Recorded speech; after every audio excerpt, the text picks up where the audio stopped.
U.S. Open draft. Amanda Balionis, who works for CBS Sports, their golf reporter. She'll be there working the U.S. Open. She'll join us here in a moment from Pebble Beach. Now, who has the first pick in the draft?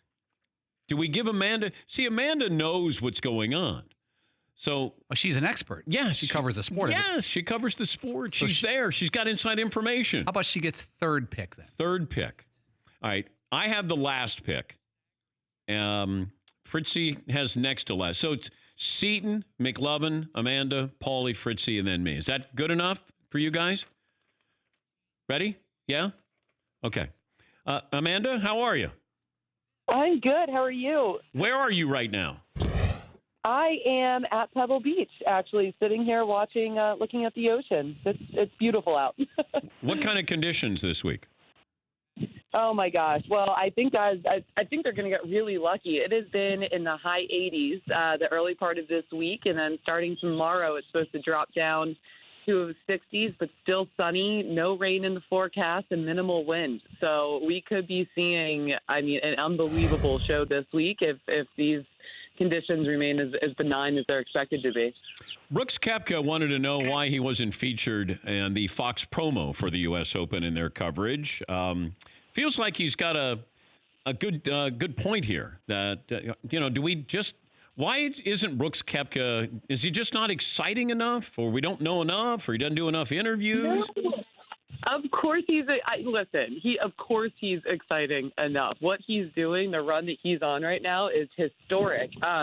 From what I was told, he actually was in a lot of the Fox promos. It just happened to be one that he saw, he was not. But in the majority of them, he is. I tend to think that Brooks likes picking something to put a chip on his shoulder for the week to keep himself kind of hungry and focused. And so I don't know how real his anger is for that. I don't know. I feel like he might just be telling himself a story to give himself that fire that he needs to go on to try to win, another major championship. It's insane what he's doing, but it comes from this focus, right, that we haven't seen really in the modern era with this type of consistency. So I think that's what it is more so. Yeah, I think that he's built a career with a chip on his shoulder. I think that that's how he got to where he is, but there's not a lot of fanfare for him. It's almost as if you said, hey, you want to watch Ricky Fowler or watch Brooks Koepka?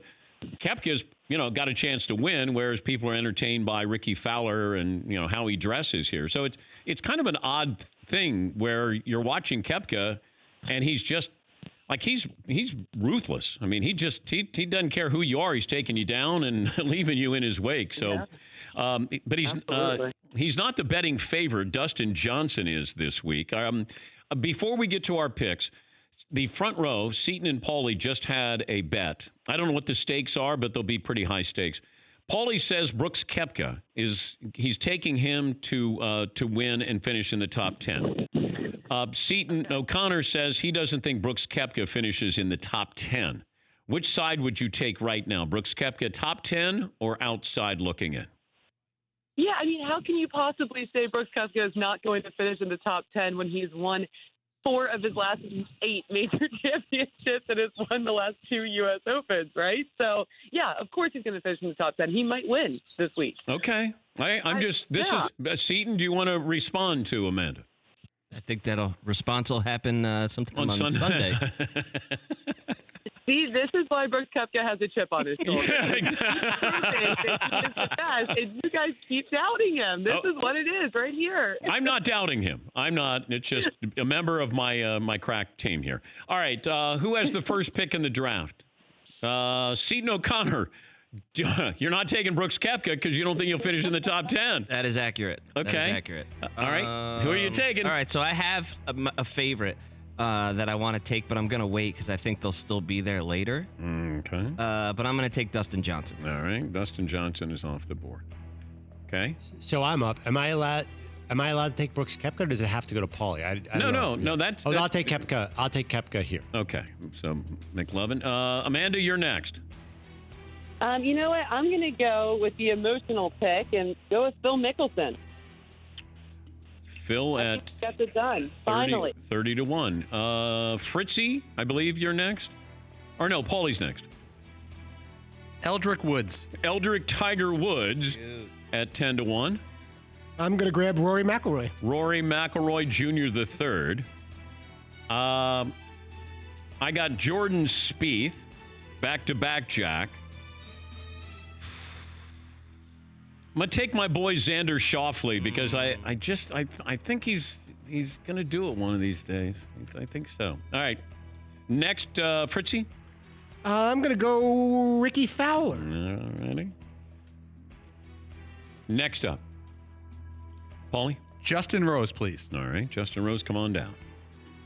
Next is I think it's Amanda.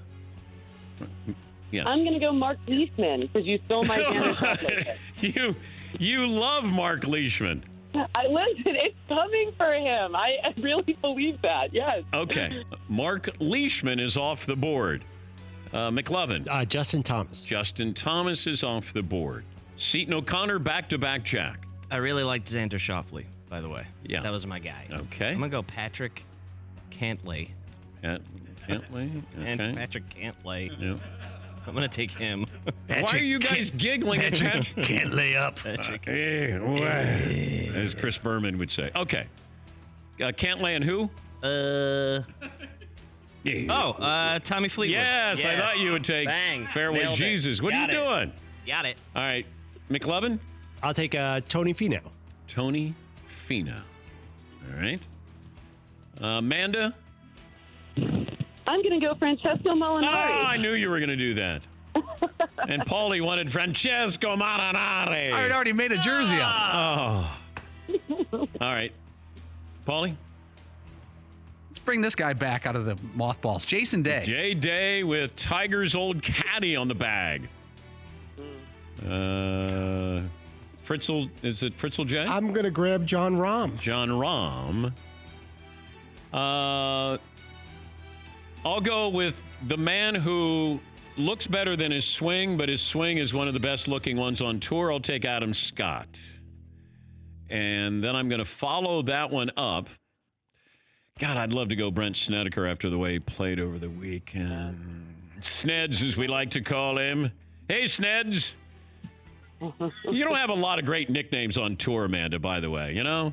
Like Lefty for We Phil don't. Mickelson. Come on. Hey, I got to tell you, Sneds. though, you guys keep trying to make Fairway Jesus a thing, and I don't think it's a thing. I think we got to come up with an alternative. Well, we're in a PC world, so I can't imagine that Joe Buck this weekend would say, and let's go out to 18 Fairway Jesus here with his second shot. I can't imagine Jim Nance saying that on a CBS broadcast. Yeah, no, I can't either. All right, so... Oh, I'm going to hate myself here. I want to do Webb Simpson again. I'll begrudgingly take Hideki Matsuyama. That's so boring.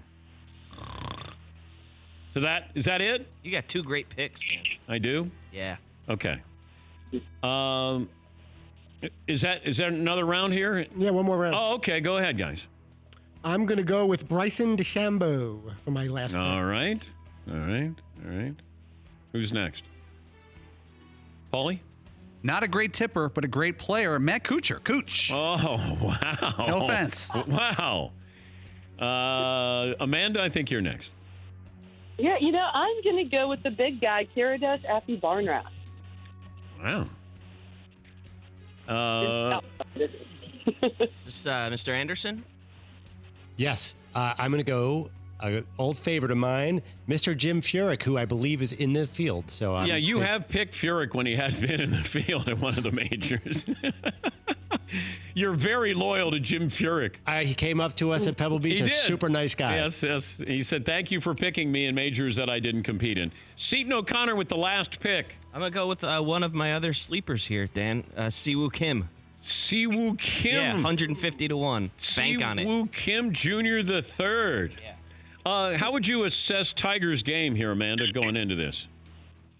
Yeah, listen, I will tell you, when I spoke to him at the Memorial, and, he was extremely happy with where his game was coming into form on Sunday. And I said to him off camera, I said, are you ready for Pebble? And he gave me the biggest smile and said, absolutely. And it reminded me of the same sort of calm excitement that he showed during the Masters all week. And I really kind of felt like, man, he's ready to do this again. So I think he learned a lot about what he needed to do to get ready after, the PGA Championship performance.